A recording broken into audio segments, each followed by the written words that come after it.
বেসরকারি কোম্পানির চাকরি ছেড়ে দড়ি কারখানার মালিক হয়েছেন দুই সহোদর ভাই। প্রতি মাসে 12 থেকে 14 লক্ষ টাকা বিক্রি করছেন তারা। 20 থেকে 25 জন বেকার নারী পুরুষের কর্মসংস্থান হয়েছে এখানে। তাদের কঠোর পরিশ্রম ও ব্যবসায়িক সততায় অনেকের কাছে এখন এক অনন্য দৃষ্টান্ত।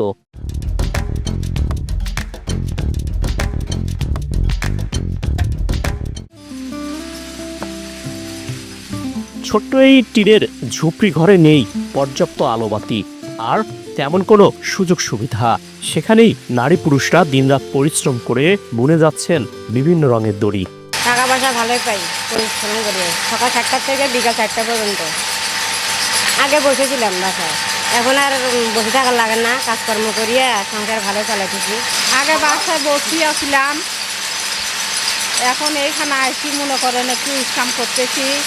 দিন গেলে হাজিরা 250 টাকা 300 টাকা, এটা হলে সংসার ভালো চলে।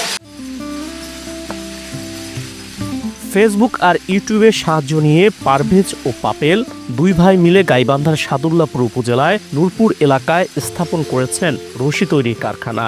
শুরুতে তারা ভয় আর হতাশায় পড়লেও 1 বছরের ব্যবধানে এখন সফলতার মুখ দেখছেন এই উদ্যোক্তারা। প্রথম অবস্থায় আমার এই কারখানায় প্রথমে ভাড়া ছিলাম, এরপরে আমরা এখানে নিজস্ব জায়গার মধ্যে আমরা এই ঘর দিয়েছি। আমাদের প্রাথমিক অবস্থায় এই কারখানাটা চালু করতে প্রায় 7 থেকে 8 লক্ষ টাকা লাগছে। হ্যাঁ, এরপরে আমাদের চিন্তাভাবনা আছে যে কারখানা পরিধি আরও বাড়ানোর, মেশিন বাড়ানোর।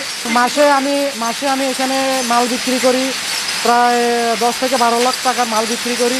আমি হচ্ছে ছোট, বড় ভাই এখানে আছে, বড় ভাই সহকারে দুইজনে কারখানাটা দাঁড় করা আছি। আলহামদুলিল্লাহ খুব অনেক ভালো চলতেছে। সাদুল্লাপুর থানাতে সম্ভবত বা গাইবান্ধা জেলাতে মনে হয় এরকম কারখানা নাই।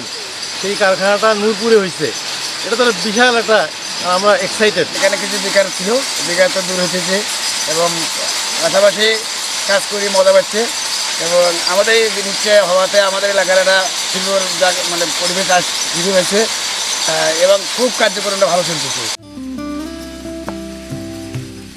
এদিকে প্রত্যন্ত গ্রামগুলোতে এমন কারখানা স্থাপন করে একদিকে যেমন উদ্যোক্তা হয়েছেন জেলা শহর ছাড়াও পারভেজ ও পাপেলের কারখানার তৈরি রশি বিক্রি হচ্ছে দেশের বিভিন্ন এলাকায়।